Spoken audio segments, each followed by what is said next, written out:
সুরকার ও গীতিকার সলিল চৌধুরীর জন্ম 1925 খ্রিস্টাব্দের 19 নভেম্বর দক্ষিণ চব্বিশ পরগনার গাজীপুরে। তার বাবা জ্ঞানেন্দ্রনাথ চৌধুরী ছিলেন পেশায় চিকিৎসক। ছোটবেলায় বাবার কাছেই গানের জগতে হাতেখড়ি হয় সলিল চৌধুরীর। জ্যাঠতো দাদা নিখিল চৌধুরীর থেকেও গানের তালিম নেন তিনি। কর্মসূত্রে সলিল চৌধুরীর বাবা আসামেই থাকতেন, তাই ছোটবেলাটা তার আসামেই কেটেছে। বড় হওয়ার পর স্নাতক ডিগ্রি লাভের জন্য সলিল চৌধুরী কলকাতায় আসেন এবং বঙ্গবাসী কলেজে ভর্তি হন।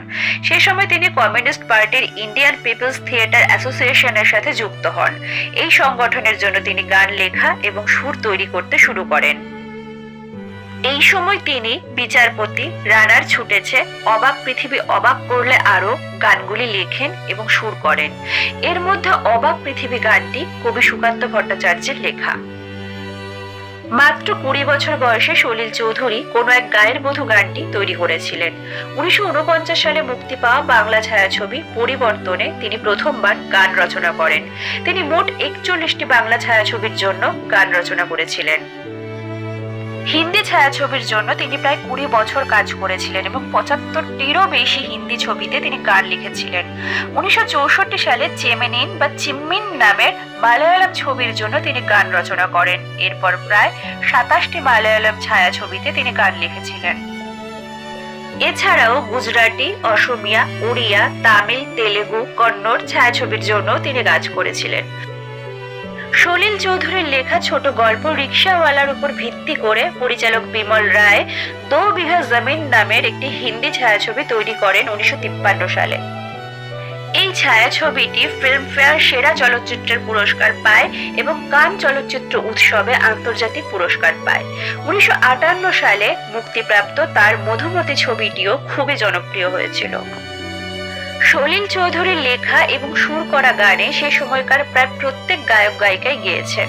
এর মধ্যে রয়েছেন হেমন্ত মুখোপাধ্যায় থেকে শুরু করে শ্যামল মিত্র, মান্না দে, মানবেন্দ্র মুখোপাধ্যায়, প্রতিমা বন্দ্যোপাধ্যায়, লতা মঙ্গেশকর, কিশোর কুমার, মোহাম্মদ রফি, উৎপলা সেন, এসপি বালাসুব্রমণিয়াম, দ্বিজেন মুখোপাধ্যায়, গীতা দত্ত, আশা ভোসলে, সন্ধ্যা মুখোপাধ্যায় প্রমুখ। 1994 সালে মুক্তিপ্রাপ্ত বাংলা ছায়াছবি মহাভারতী ছিল তার শেষ বাংলা ছায়াছবি, যেখানে তিনি কাজ করেছিলেন। জ্ঞানেন্দ্র চৌধুরী ও বিভাবতী দেবীর সন্তানদের মধ্যে সলিল চৌধুরী ছিলেন দ্বিতীয় সন্তান। তিনি 1952 সালে চিত্রশিল্পী জ্যোতি চৌধুরীকে বিয়ে করেন একটি মন্দিরে।